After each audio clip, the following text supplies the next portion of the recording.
I consider myself a storyteller. I'm not a politician. I'm a person who's interested in your human story. Hmm. And because I went through a similar identity issue in my own personal life when I found out, I think it was 1995, I'm an adult, that my mother was passing for white. So this throws your whole identity Yeah, in. You're just not sure.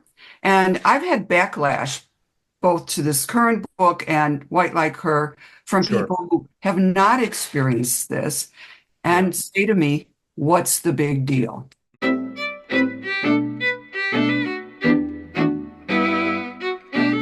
But let me begin just by, Gail, before I introduce you properly, by saying that I have your book here Okay. and I want you to see that I read it. Can you see? Oh, wow. You did read it. Yes. And not only that, I reordered it on Kindle so that I could paste and copy things I want to talk to you about specifically as Oh, questions. I have an entire page. Well, actually, let me tell you exactly how many words I have. Um, 2,573 words of quotes out of your oh, book, which we won't wow. get to all of them, but I want you to know I really enjoyed your book. Thank you. And let me introduce you correctly here, and then we will get to it. Okay. Um, this is a book that I read first in hardcover, and it's called What They Never Told Us, The True Stories of Family Secrets and Hidden Identities Revealed. It's by Gail, and I want you to say your last name once so I say it correctly. Lucas, Lukasik? well, I, Lukasik? yes. Okay, Gail Lukasik, author of White Like Her and a bunch of mystery novels as well. But I read this in hard copy. I was just showing Gail before we started how thumbed it is. And then I reordered it on Kindle because when I'm really going to quote a book properly, rather than putting on my glasses and fumbling through the pages, which I could do here, I would rather look at the screen and do it Sure. that way. So now I'm going to introduce you correctly. Gail say it one more time, Lukasik, You got uh, it. yeah, has been a ballerina, choreographer, freelance writer, and editor and college lecturer. She is the author of many books, including White Like Her and What They Never Told Us, which we're talking about today. This is In Conversation with Frank Schaeffer, and I am Frank Schaeffer, and this is a podcast going live on YouTube, and then it repeats as a podcast everywhere podcasts go. Please subscribe right now on YouTube and to In Conversation with Frank Schaeffer on Spotify and Apple Podcasts, and to my Substack commentary page, it has to be said, at frankschaeffer.substack.com. And we're live right now. So having introduced Gail, let me just talk about the book a little bit. And I'm going to get you to read something, but not first. First, I'm going to go and look at some of this preparation I did. I want to start by reading something from the book that comes early in it.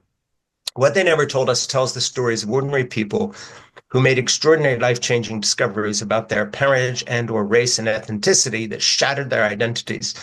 From the Texas policeman who discovered his biological father is a murderer to the Seattle CEO who suffered for her Black identity only to find out she isn't Black, to the Chicago area high school counselor who suddenly had 49 half siblings.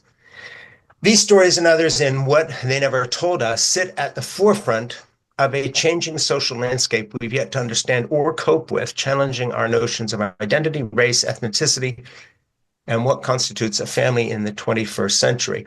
So I want to start a little off subject, but very related to your book. You know, when I got this book, I forget when Ernie said we were going to do it. When was it published?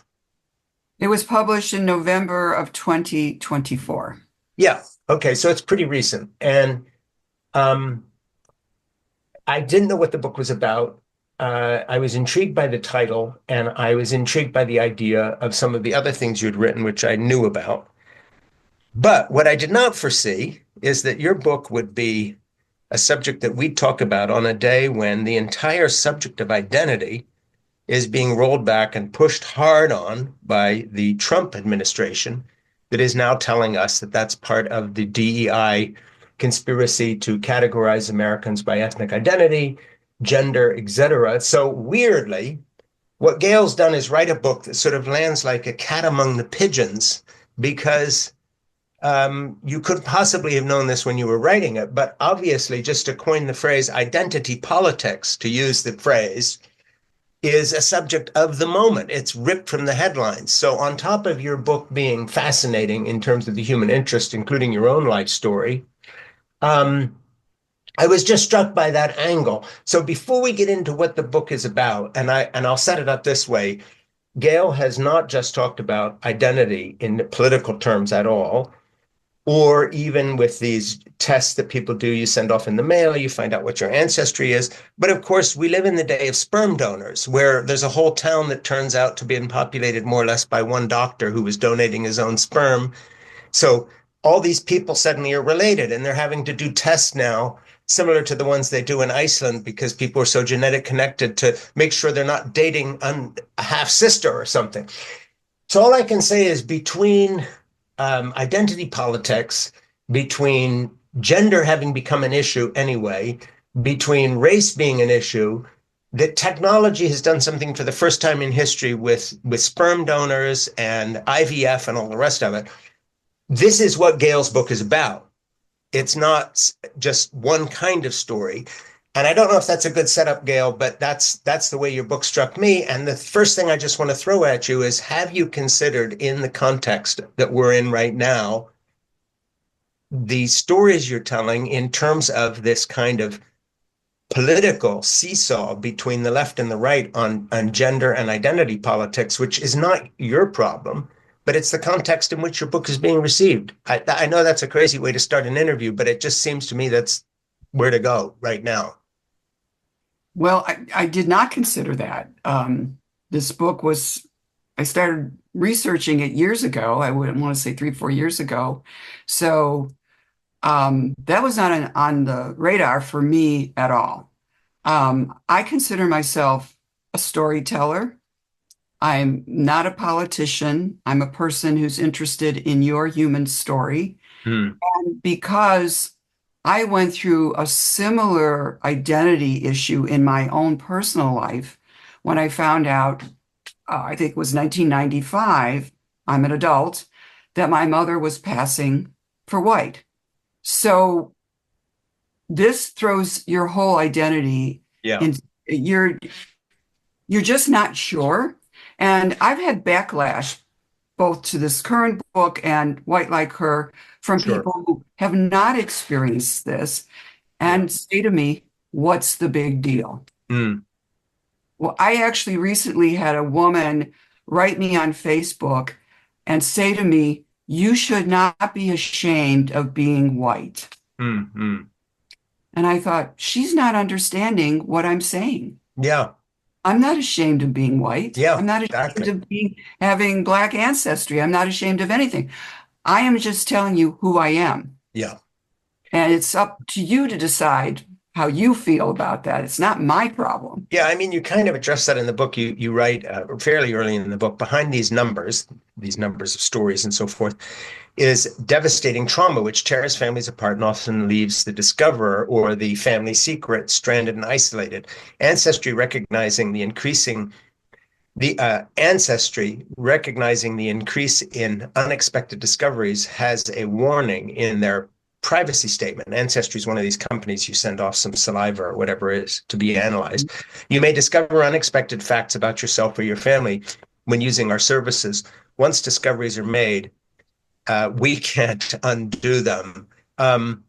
Let's start with your story in terms of just your own discovery, which came unexpectedly. So this book is about other people's stories, but the context is that you made a similar discovery, and I know you've written a whole book about it. But let's just get to that story in a thumbnail sketch, and then we can get into the book itself. Okay.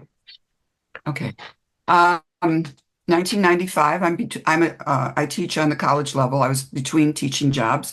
Yeah. Decided I had a little extra time. I was going to research my grandfather, my mother's father, by the name of Azima Frederick from New Orleans. My mother's from New Orleans. So there's no ancestry. There's very little internet. So I go to the local family history center and go through census records. Those of us who do genealogy know that's a great place to start. I had a hard time finding him because my mother claimed she did not know when he was born or when he died. Finally, I find the 1900 census records from Louisiana, find Azima. He's 2 or 3 years old. Then I see something I didn't expect. Behind all the Frederick names and his is a Hmm. letter B. Trace that up, and that's for race. I does that mean black? So I go and ask the woman who's running the center. She assures me he's been transcribed. B is for black, and then she launches into a bunch of racial slurs Yeah, directed at. yeah. And that's how you discovered. Yeah, And when was this? Just give me a year or two. 1995. Okay. So in that context, you've grown up as thinking that your family has always been white. Yes. So who knew this and hadn't told you at some point in the family history? Well, as much as I can determine, my father did not know. Yeah. I have one sibling who's recently deceased, died. He did not know. He's younger. Hmm. And no one from my father's family, who are all white, knew. I Yeah. grew up in the Cleveland area. Yeah. Now, of course, my mother's family in New Orleans did know. Yes. But if you understand how this works for someone who's passing in that in mixed race culture, in the Black culture, you never out anyone. Yeah. That's a big no-no. So no one ever outed my mother. Yeah. You write what I put here, I put a little note saying and end of opening. It's I think early in the book, page 12. But despite the overwhelming number of people affected by these life-altering discoveries, like yours, or because they take a genetic test, the lack of treatment and research is shocking. Little has been done on a professional level to examine the emotional and psychological impact of betrayal, deception, and finding out that you're not who your parents told you you were. So, talk a little bit about the lack of treatment from your own professional perspective and how that corresponds to your life experience. When this happened to me, I didn't even think about having treatment. It just didn't occur to me. That information you just quoted came actually from one of the people who is in the book. Her name's Josephine. I had to use an Mm. alias. She did not want me to use her real name. Yeah, So she is a PhD in psychology. And she said when this happened to her, when she found out, actually, she had two surprises about her fathers. Neither father, she was told, was her father. Was her father. It was a whole other third person, but that's a different story. And she went to seek help, psychological help, and no one knew how to treat her. So she set up her own protocol for treating people who make these discoveries. You know, you have to think about it this way. It's not just an identity thing, though that's a big piece. yeah, It's also finding out you've been lied to your entire life. yeah, And why were you lied to? yeah, Why did your parent or both parents lie to you? What are they hiding? What's the yeah. secret? Yeah, to people who haven't read the book yet, and I hope you all do read it, it's a wonderful read because you're a terrific writer. Some people write a book about a subject and it's autobiographical or a memoir, and that's sort of their book because they're telling their story. But you're a writer. You write mysteries and you do all sorts of things and you've always written. People need to know that. This is a great read by Thank an you. actual writer. Um, but one thing that I find so fascinating about this book is because I knew a little bit of your backstory, I thought it would be sort of what they never told us about, and I filled it in the blank in about my race.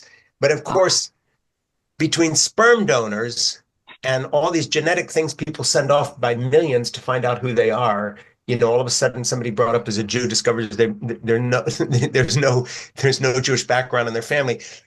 And then I just want to throw one other thing out and then ask you to tie this together a little bit as we get deeper into the book. I mean, you started discovering something about your racial history, which has led you to a much bigger subject, but how strange that you've done this at a time when that subject itself, because of scientific discoveries and breakthroughs of genetics, IVF, sperm donors, sperm banks, and then in addition to this, you throw one more thing in, changes in the law that allows adopted kids to track back and find out who their birth mother was. Mhm.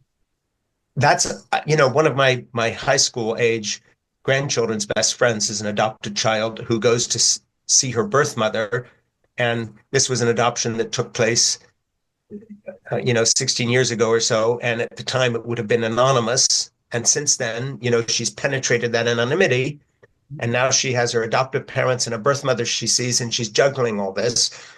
Talk a little bit about the scope of your book, just in terms of all the types of stories before we get into them, because it's not just the racial story, it's all these things. And I found that fascinating that this is all happening at once right now. 100 years ago, it would have just been and it would have been through genetics. It would have just been discovering a family secret that, hey, my uncle was a drunk, or my mother was not the race she said, or something like that. And now it's a huge canvas on which you're painting. Yes, because of DNA tests that are now commercial and I get it all every week from Ancestry, now reduced to $50. Now they make it very, very easy. So that's Yeah. one avenue for these people finding out either they're adopted or they're donor conceived, or they're a product of an affair or something like that. Yeah. So when I sat down, I was not going to confine myself to just race. I was Yeah. going to allow the stories to take me where they took me. Yeah. And I wanted to structure it in such a way that I would cover, as you said, I would cover race and ethnicity. That would be one section. Sure. Then I wanted to do adoption because there's a whole other a set of issues concerning adoption. Absolutely. Mid last century, almost every single adoption was sealed. Sure. And even today, there are certain states that you cannot get if you're an adoptee, cannot get your original birth certificate. Yeah. You can't find your birth parent, a mother, Yeah. and or father, depending on how that worked out. And then donor conception, because that's a more relatively new, in the 20th century, physicians were telling people who used it, we advise you do not tell the child that they Yeah. were donor conceived. They were telling them that Yeah. because you want to integrate the child. There's no reason they have to know this. Many times no one knew who the donor was. Yeah. That was cloaked. Yeah. There was all this secrecy. Some of this had to do with shame. Yeah. There was a lot of shame. We can't look at it with 21st century eyes. We have to No. look at it in the 20th century. Sure. In when the these context. Yeah, you really have to look in Well, context. in one story, I think I'm not looking at the page here, so forgive me if I'm making this up out of thin air. Maybe I dreamed it, but in one part of your book, you talk about someone who discovered something about the IVF because their mother, in a fight, yelled at them, "If I'd known, about this, if I'd known how much what you're doing now, or whatever it was, after all that trouble I went to conceiving you by IVF, I never would have done it, or all the money I spent." I mean, what was that story about? I'm just Yeah, that's remembering a passage Robin. in the book. That's Robin. And she, that's not her name either. Yeah, she's did not find out through a DNA test. She's Right. a teenager giving her mother a hard time, and her mother just Yeah. had this emotional outburst. She said, Yeah. I don't know why I went to all that trouble to donor conceive you, or however she said it. And Yeah. Robin said to me, that shut me up. Yeah. She was in shock. And as it turns out, not only she was the oldest of three girls, she Yeah. was donor conceived. Her younger sister was donor conceived. And then the youngest one was a product of an affair. Yeah. So it was the father who was infertile. Yeah. Uh, yeah. And so Robin didn't think anything of it. She ends up putting her results on Ancestry.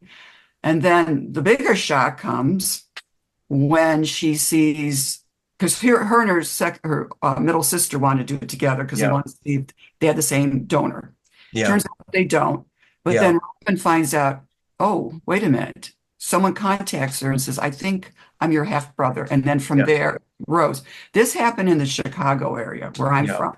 Yeah. And when I wrote the book, there were 49 people who are half siblings through one donor Yeah. in the Chicago area. So that was pretty surprising. Yeah. Yeah. I pulled out one thing I want to talk about here that sort of gets personal in terms of your own life, and your journey, and let you go with that.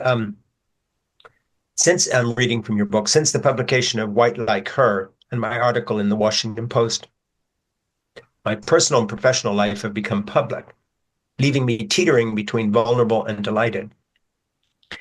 As a midlist mystery author who's enjoyed modest success, I welcome the publicity. But as I was about to discover, I'm ill prepared for the spotlight and the harsh scrutiny that comes with it.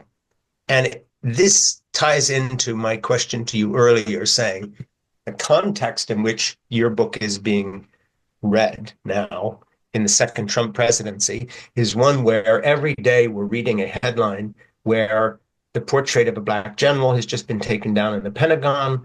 DEI is dismantling what it was doing, diversity and inclusion in terms of race.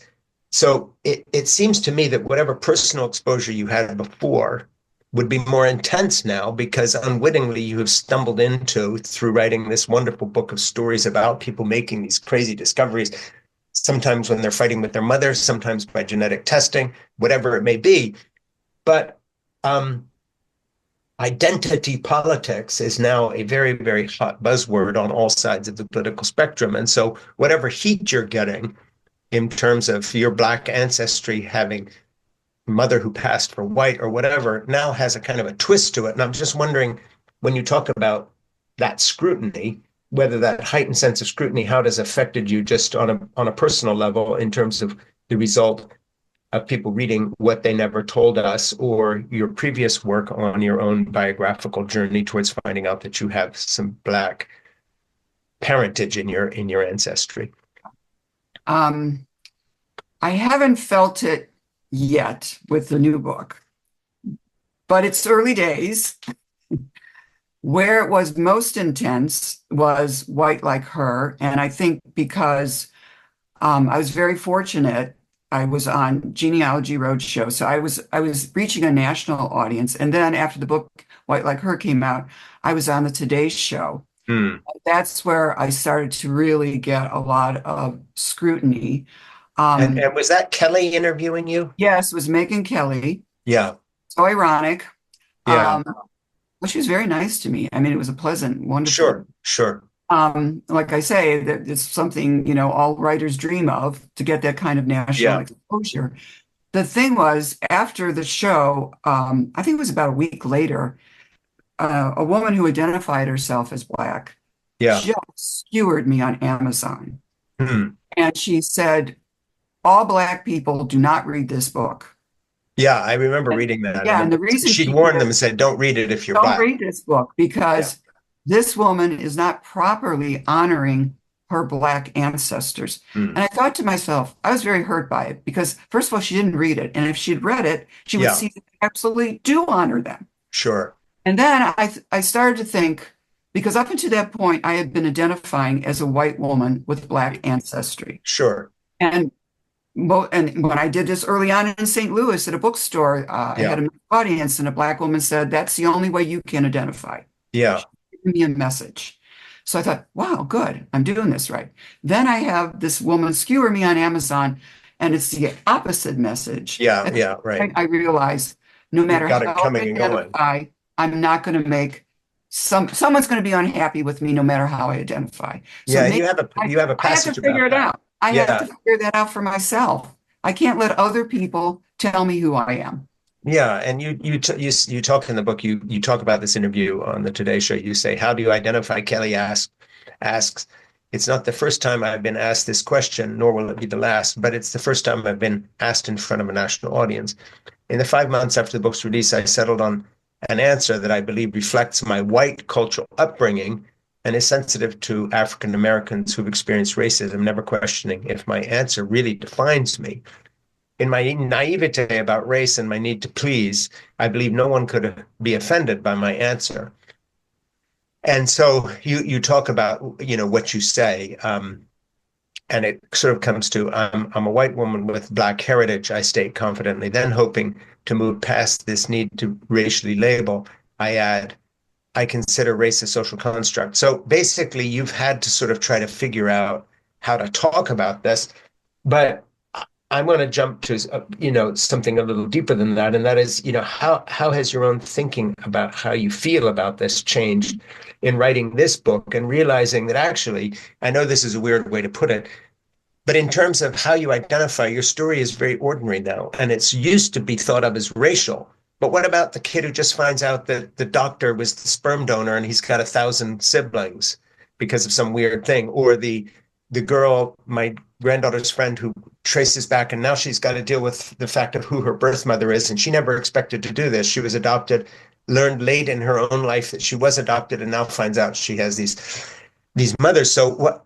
I think it's very poignant, and I'd like you to talk about it a little bit in terms of people's reaction, because it would seem to me that your own journey has equipped you to understand a lot of people's journeys that are non-racial, but very, very much related to your own discovery. Yes. And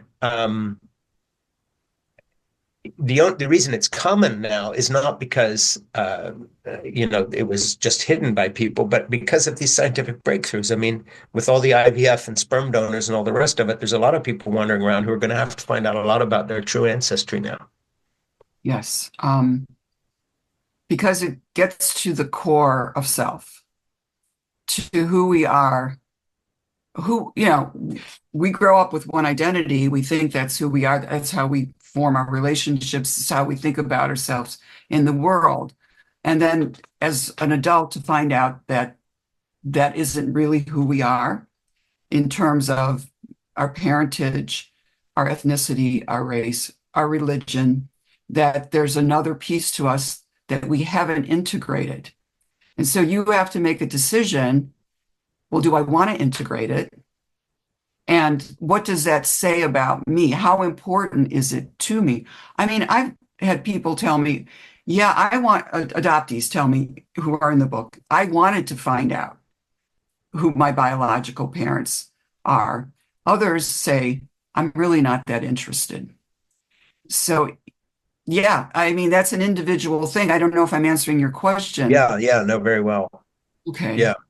I'm going to reintroduce you. This is In Conversation with Frank Schaeffer, and my guest is Gail Lukasik. Gail has been a ballerina, a choreographer. I want to talk about the ballet, freelance writer, editor, college lecturer. And by the way, are you teaching now?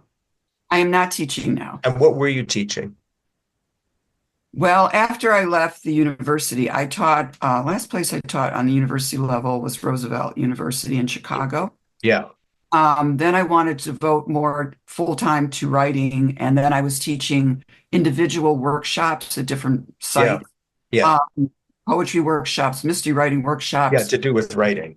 Yeah, and nature journal writing workshops is That's another thing great. I Well, you enjoy. see all that in your writing. Like I said before, you read one-off books by people about something interesting, but this is not a one-off book. You're a writer. This is what you do. So, and it's beautifully written. It's such a good read, and the stories really come to life. It's like reading a lot of novellas about these individual people. Um, Author of many books, including White Like Her, and This Is What They Never Told Us. True Stories of Family Secrets and Hidden Identities Revealed. This is In Conversation with Frank Schaeffer. I'm Frank Schaeffer. Please subscribe right now on YouTube and to In Conversation with Frank Schaeffer on Spotify and Apple Podcasts. And to my Substack, it has to be said at frankschaeffer.substack.com. Some of those crazy has to be said commentaries I have right now on that we put up about 8-10 weeks ago or so that has just gone over 800,000 views, which is crazy because they're 13-minute talks. So some of them actually do a lot. And the podcast as part of that, um, I guess, offering to people of conversation, sometimes my commentary and sometimes talking to authors like Gail today. But in any case, Gail, I wanted to jump onto something here in the book and go back into it. Um, it says, you say, it has become painfully clear to me that other people want to define my racial identity. I pulled that phrase out. I know it's short and out of context, but I just want to talk about that again. And I don't want to belabor this, but in the political context where, it's my view that the left made way too much of racial identity politics in this country and is one of the reasons we being I'm a liberal Democrat, to Donald Trump. That's another discussion. But there's no question that however you view racial identity politics, it's become an American hot button. around which much sound and fury, maybe signifying nothing or a lot, surrounds. So, again, go back to this. You've written this book, What They Never Told Us. It's about all sorts of identities, not just racial identity, but your story was that. Um, do you have an opinion on identity politics as such? You must have thought about it because it's been in our political airwaves. I'm not trying to put you on the spot, but you've written a whole book about personal identity. And I'll tell you what I mean by that. You alluded to it. You said they may have changed their religion, whatever. I grew up in a fundamentalist evangelical religious mission. I have changed my identity. But you can take the boy out of the fundamentalist missionary home. Can you take that out of him? Not so much. Here I am, talking, preaching, doing commentaries from a different point of view. But that's what I was raised to be, as the kind of a commentator slash preacher, writer, whatever it is. And I'm wondering, from your point of view, how you see identity politics as a whole, and where you come down on what does racial identity mean? Should it mean anything? Um, do we take the view, the sort of Black studies professor in your average university who's written books that we've say discussed on this program? Or are you one of those people that's saying, racial identity doesn't matter? And of course, it has all sorts of legal ramifications with, diversity and inclusion programs. It's just such a hot button topic. I'm wondering what your own personal view, aside from the book, is of just how that's all unfolded in American history and most recently in our politics. Well, I'm as a person who studies history, I'm going to take the long view. Um, and I'm going to try and answer this question. It's a very complex question. And I Hmm. think the way politicians and the government have approached race, going, let's go back to enslavement, is to keep minorities down. Hmm. And that's in my own family. I researched my mother's family, the Fredericks, all the way back to 1700s colonial Louisiana, Hmm. and to an enslaved woman by the name of Marta. And she is an ancestor. So she was enslaved, had 13 children by her enslaver, who freed her after the fourth child. Hmm. So I can trace this whole history of, because they were Marta at the beginning, and then mixed race as they married, interchanged. Of course, her children would have been mixed biracial. Sure. And going forward to my mother, who grew up in Jim Crow South, where there are limited opportunities, segregation. I talk about this in White Like Her. If you were like my mother who was passing, you got to think about this. Every day you have to decide, am I going to risk sitting in the white section of the Hmm. bus? Am I going to risk using the white restroom? Hmm. So now we're going backwards. This is what's happening. All these freedoms, these programs to help minorities are being taken away. Yeah. What is the point of that? Hmm. You have to ask yourself. I saw it was excellent. It was on CBS 60 Minutes. I don't know if you saw it this last Sunday about the program for minority musicians in high school. They were going Sure. to come and be mentored by, I think, the Marine Corps band. Yeah. And the Trump administration Yeah. canceled it, took it away. So what happened, and then anyone who's in the Marine Corps right now band could not participate. And I love it because retired musicians from the Marine Corps band came to Washington area, brought the Sure. students in, and the journalist who was doing the story said, had they not done that, a few hundred people might have seen this. Since they did that, millions of people will see this. Sure. So what did that accomplish? Yeah. Well, and that fits very well with my son's experience in the Marine Corps, where, going into combat next to Black Marines and having his drill instructors being Black drill DEIs and all the rest of it. It was interesting when he got to the University of Chicago after three deployments, and they had a kind of a racial introduction, very politically correct woke, but this is now 20 years ago, so I'm not using woke in that terms, but many of you will, have never been in a institution with people of other races, a very nice talk by someone who was very well-meaning. And he called me later and he said, I didn't say anything, Dad, but um, having spent 5 years back, side by side with people of very different races and watching my best friend from boot camp learn English in boot camp from a black drill instructor and then going into combat with him. I'm really appreciating the University of Chicago, but I did not need an introduction to racial integration because these are the people who've been saving my life for 5 years. So it was very interesting to me that it was retired Marines, real military people who stepped forward and pushed back this stupidity of Trump and all his, right-wing political correctness and say, to hell with it, we're going to still teach music to minority, because that's very much the spirit of the actual US military Yeah, and the Marine Corps in particular. sure. Yeah, I like that story. Hey, Ernie told me at the beginning of this, and we're sort of at the halfway point, that you wanted to read something. And I have been reading your book to you, which is sort of crazy, but I'm doing the interview. But I'm enjoying it. good. Well, it's a good book. Why don't you pull out a couple of the passages you wanted to read and Hey, give us a treat here? well, thank you for allowing me to do this. Oh, I love the idea. It's just fabulous. Thank you for Very volunteering. brief setup, though. This is from the last chapter of What They Never Told Us. The chapter is Strangers Keep Telling Me Their Secrets. And by the way, they still are. I'm still getting people contacting me with their secrets. And this incident took place a few years ago. I was at a conference called Untangling Our Roots, which was the first conference to bring together adoptees, donor conceived people, and Hmm. people who had non-parental experiences. So it's the first day of the summit, and I've been sitting at my author table for about an hour. I'm about ready to leave. I'm packing up my books, so I'll start from there. Suddenly, as I'm packing up, a woman is standing in front of my table.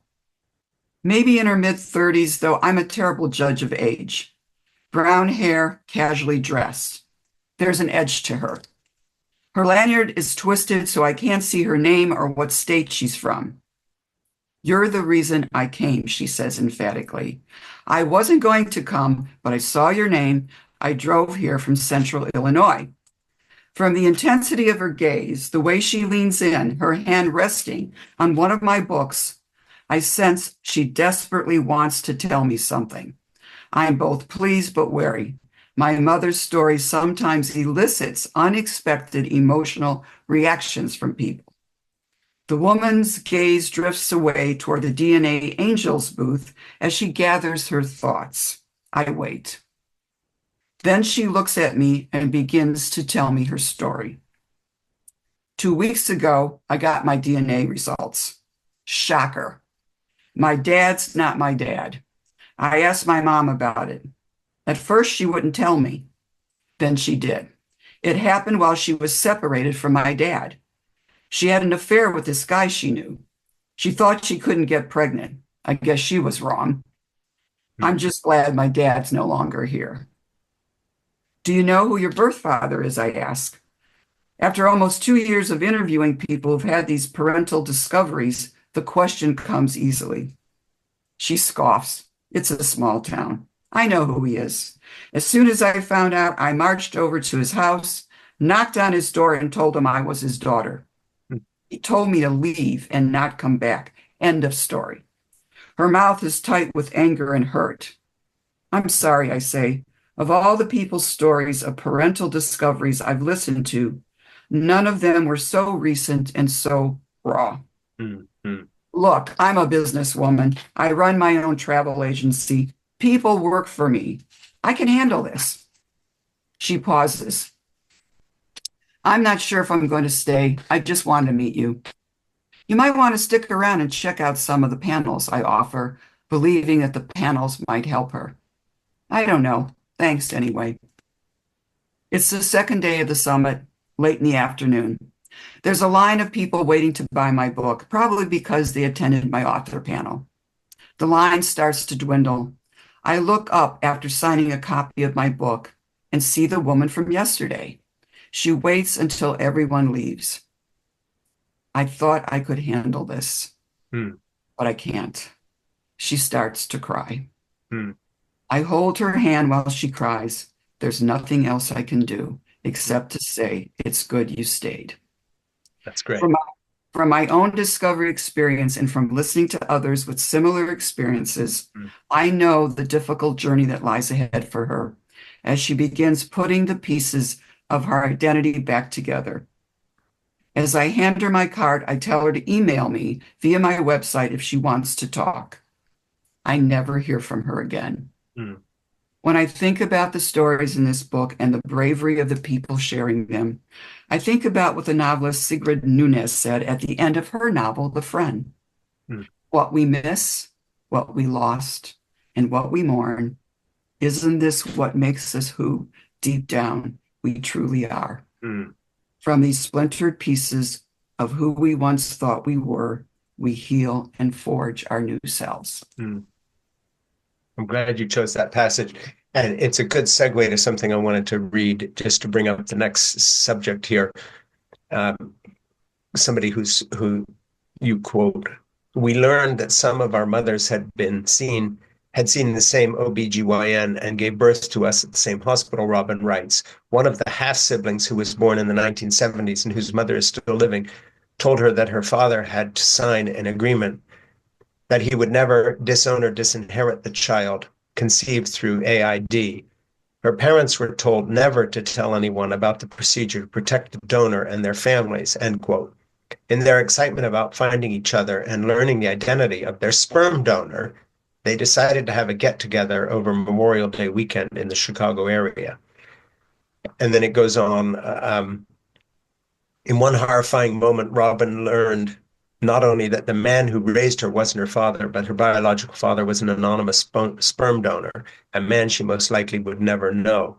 And I only read that because it's one of many stories, but it changes the subject away from both race and adoption and starts getting into the consequences, the psychological spiritual identity issues related to some of the new technology. And I think very much, and this is just a personal comment, in the same way that AI and a lot of computer technology and the way being a child has been changed by phones and exposure to porn from a young age, all these unintended consequences of the technology. I'm 72 and I was around when the technology of sperm donors and all this was just starting. And you heard a lot of moral discussions, sort of Roman Catholic theology versus whatever, pro-life versus this.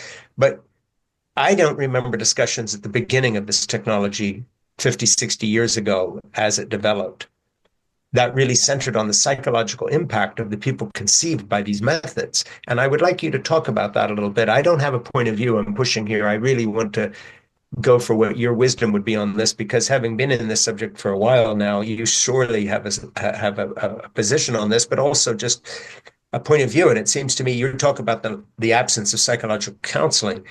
We know that in terms of people discovering they were adopted when they didn't know they were adopted, or finding a birth mother, but the technology of fertility has opened a Pandora's box that is going to be with us for generations in terms of people's personal sense of identity.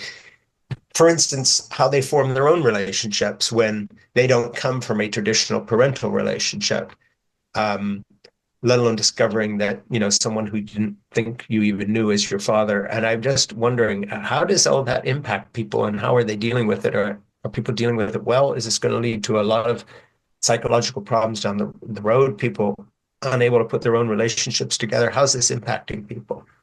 It's many parts to your question. My brain is sort of ping-ponging around what you're talking about. When we come to Mm, donor conception, there are very few laws in this country. I don't have the stats in front of me that govern, control it. So I think we sort of have to start there, because if a donor is lying on the application to yeah, be a donor, oh no, I have no medical issues, then that complicates it even more. And in sure. some cases, though the clinic will say they'll only use this donor once, a lot of times they use them multiple times. So Yeah, there's a lot of other issues involved besides just finding out your donor conceived and the other thing is it's anonymous. So the chances of you finding out who your donor is, unless that clinic allows that, um, are pretty slim. The only reason the people I talk about in that section on donor conceived people, the 49 plus, is that the donor, um, they were able to trace the donor because it was all in the Chicago area. And the person who took that on was extremely bright and figured out how to do it. Mm. And I'm bound by, I can't say who that is. I'm bound to keep that secret. But that the fact that these people were able to find each other and find out who their donor was is amazing. And the second part of that is the donor's ex-wife, because they actually just, how he did it, he found the donor's natural child, meaning not a donor conceived child, and contacted him. And then the donor's ex-wife got involved. And you Yeah. talked about that get together. She came to that get together, such a generous person, gave them all the medical information, brought photo albums. They could see him. Mm. It bonded them in a way that I think a lot of these stories you hear in the news, like you brought up the Indiana man, Yeah. who he actually went to jail, not for that though. Um, they don't have that. So I think they have a better chance of healing. And I think I Yeah. say this in the book and other parts, if they can find their donor, if they can find a half sibling, Yeah. once they're able to make that connection, it's another piece, right? Yeah. Yeah. We're always wanting our family. We always want, our family with us or near us, Yeah. and I think their blood. I mean, I don't know, Just sort of looking at some random, not random passages, but that illustrate this point you're making.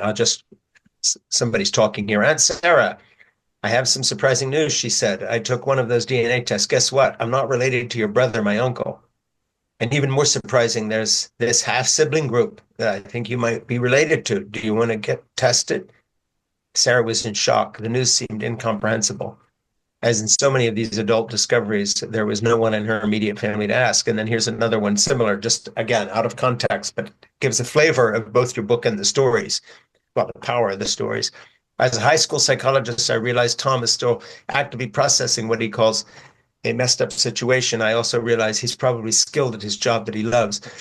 Messed up situation doesn't adequately describe the two emotional tsunamis that hit him in 2021. One in January and one in July, one of which was criminal. A year later, he's still reeling from these assaults to his sense of self. When I give him a thumbnail version of my own search for identity, his one sentence description perfectly sums up the core of these discovery stories. Who am I? And I know I haven't given the context of these stories. Maybe you want to fill us in a little bit, but they just give a flavor of the flailed skin off the bone, raw emotional state of these discoveries. This is big deal stuff. I mean, this is not, yes. If yeah, if you would give me a minute, I will talk a little bit about Tom. please do. Yeah. Yeah, they're all great people, by the way. Just listening to these stories on Zoom and transcribing is an emotional journey for me as well. Um, Tom found out that he was donor conceived in a roundabout way. Hmm. The first tsunami we're talking about Yeah. he discovered, this was during COVID, his daughter was doing a lesson plan and they were talking about, it had to do with Aaron's Law, Hmm. which was abused by a family member. And she has a law now that they have to touch on that through a lesson plan. So she Yeah. was sitting in a lesson plan. They were having a group discussion on Zoom. And one of the students said, I don't see why she didn't tell. And then Tom's daughter said, well, sometimes you can't. Hmm. So that teacher was really cued in, took her aside, and it turns out she had been abused by her grandfather for years. Hmm. She wasn't the only one. And so it was a total shock to Tom. It's a criminal case. So I'll try and make a long story short. Once they found out, the police said, would you be willing to go undercover Hmm. and talk to your father? And we'll tell you, we'll coach you on what to say. he wouldn't tell me what it was because they don't want Yeah. perpetrators to know. So he did, and he totally admitted it. And he said, I couldn't even believe this. Well, I was just helping her. She was sexually exploring. Yeah.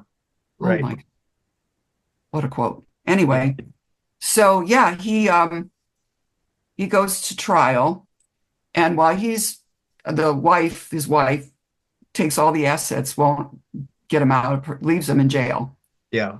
till the trial. And so they're on a family vacation, and the mother's there, his Tom and his wife and his kids. And I guess they had some kind of brouhaha and about parking the car, silly little things. Yeah. He goes into the rental place, and the wife says to her mother-in-law, "Well, he has a temper just like his father." And the mother looks at the wife and says, "That's not his father." Mm. And that's how it came out. Yeah. He went into the house, brought Tom into the room. That's how he found out he was donor conceived. And Yeah. he's an interesting story because he went through such trauma thinking he was blood related to this abuser. To this abuser who he stops calling by his name, dad or Yes. whatever. He starts calling him Jim, I think. Yes. He told me, I'm not going to call him. I'm just telling you that I don't call him dad. Yeah. He I changed mean, his that's name to how Jim. Yeah. strong his reaction is. Yeah. So, and he said, on the one hand, of course, he was horrified all this happened. But on the other hand, there was relief. He was relieved. He really wasn't related to this I'm not relating to jerk. this, yeah, this nightmare of a human being, if you want to Yeah. call it a human being. Yeah. So, yeah, Yeah, incredible. you talk about, just to switch gears a little bit here, donors from earlier generations were promised anonymity, which adds another layer of complication for the donor conceived person as well as the donor. Having a donor conceived person show up on the donor's doorstep can throw his life into chaos, and you kind of go there. So just talk about that a little bit, because here's a whole nother non-racial identity issue, which is life-changing and shattering for some people, both from the donor's point of view. I've never been a sperm donor, and I've got a family around me, but had I been one and a knock on the door and someone said, I'm 38 years old and I think I'm your child, it wouldn't be shattering to me if I had donated sperm. I'd know they were somewhere out there, maybe, but it would be a huge shock. And then Yeah, conversely, just knowing people who've been adopted, finding out who their adopted parents are, I mean, there's no way to overstate the impact in people's lives. It's huge. It's bigger than where you live or money and right. I'll venture bigger than racial identity. I just think it's I massive. think so. Like I said, it goes to the core of who you are as Yeah. a So person. talk about that aspect of some of your Well, I stories. think the best way is to talk about Bridget. Yeah. She's in the donor conceived section, but she's not part of that donor conceived group that I talk about from Chicago. She had another experience. Her father, well, yeah, okay. So with her, when she finds out that she's donor conceived and she wants, all right, I'm trying to get this out the right way. Okay. She didn't really look like her mother and father. She was a little bit darker hair, darker skinned, and she didn't look like her sibling. So they were both donor conceived. Yeah. But and so she wanted to be an actress. She's living in the New York area and she's coming in for parts, but she doesn't know who her donor is. She knows she's donor conceived. Yeah. And she's missing out on all these parts because she has a very Irish name. And then she shows up and she doesn't look Irish at Yeah. all. Yeah. And she has this horrible experience with a casting director who she performs in front of, and when she gets the feedback, and the woman says to her, "Yeah, I wasn't even listening to your song. I just kept thinking, who the heck are you? You're certainly not Irish. I mean, I don't know what your ethnicity is." And Yeah. so that's when she kind of lost it and decided she's got to find out who her donor is. And she goes in search, finds him, and he's Latin American, and that explains her Latino roots. And but in his case, she writes to him, and his sister answers and says, "This was supposed to be anonymous. Yeah. We're not going to have any contact. The Hmm. only," and then she tells her what the medical thing is. "And so I hope you have a good life. I'm glad your mother had a healthy baby." Yeah. Yeah. The end, yeah. And then that Yeah, girl just got to deal with it. Now, so did she change her actor stage she name or did. did she go She with the? did. Yeah, She totally did. She had an epiphany and she changed it. And then I end that story with, because it was so recent, she had a half sibling from the same donor contact her. yeah, So he probably did multiple donations. sure. There are going to be others. And they've bonded as sisters. Yeah, no, that's all there. So let me just talk about the range of stories here before we wrap this up. You told some of your own story in your book, in this book, but then the book that really tells your own story, when was that published? The one that But preceded? like her, Yeah. that was 1997. I Okay, mean, so that I'm sorry, 2017. you're I, doing, I do the same thing. I I'm barely know we're in the confusing my numbers. 2000s now. Yeah, I'll, Yeah, I'll it's catch up. 2017. Sorry. We're in another century. I know I'm in the same position. I still think 1986 was 2 minutes ago. Yeah. Um, like I watch a movie on Netflix and it says, made in 1986, and it's like, oh yeah, that's pretty recent. And then it's like, wait a minute, half the actors are dead. Um, but anyway, let's go there for a minute. So let's get personal for a second before we wrap this up. How do you chart your own journey through this discovery process in terms of your ability to then reach out and help other people, whether they're standing in line at a book table or they contact you. And wherever we put this, we can put, your contact information so people can contact you with their stories. Are you still working on your story and their stories? Are you off in a different direction now? Are you writing a new mystery novel? Where does this leave you personally? Because, like my memoir, Crazy for God, all of a sudden for 10 years, I was answering questions about it. And I was doing school talks in religion departments and sociology departments about my journey out of evangelicalism. I joined a club without meaning to of people interested in this type of story. Well, you've written a book about identity in a political moment where it's nothing but identity politics, pro or con, and then you've expanded it, and you'd say, wait, it's not just black, white, Hispanic, etc., Yeah. Jewish, Arab, whatever. This is a huge story that involves sperm donors and IVF and everything else. It just seems to me there's a tremendous luminosity to the book because you've thrown the gates open and just said, hold everything here. This isn't a political issue. It's one of psychological identity. Let's be kind to people. And that's what I take away from your book. Oh, I'm so glad you said that because that's exactly what I was going to say. The whole message is let's be kind to people. Yeah, We don't know who they are. Sometimes we don't know who we are. yeah, Why are we all so judgmental? yeah, Give people a break already. yeah, You know, I had some backlash with White Like Her, and yeah, I can laugh at it now, but at the time it hurt. I mean, people were yeah. saying, "Oh, the only reason she did this is she wants reparations." It's like, Sure.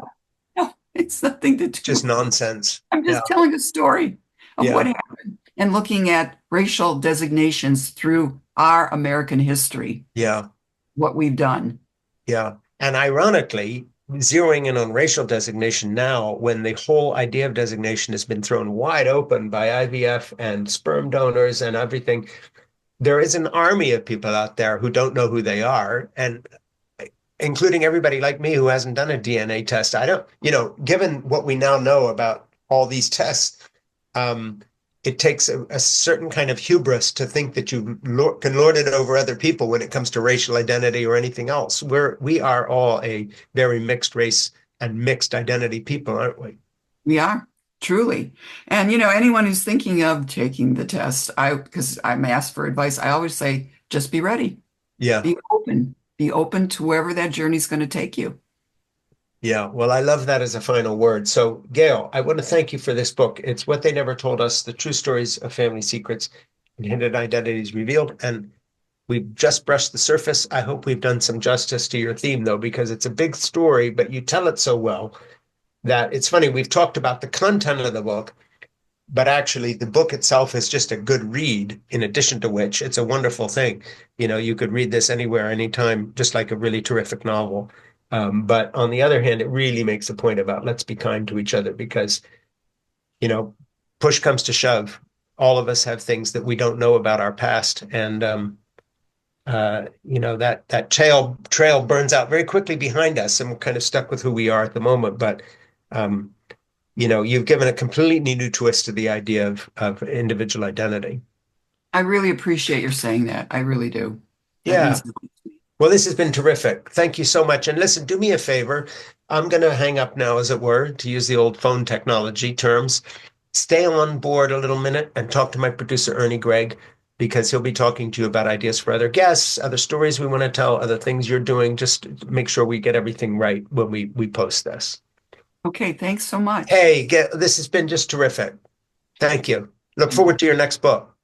Thank you. Take care. Take care.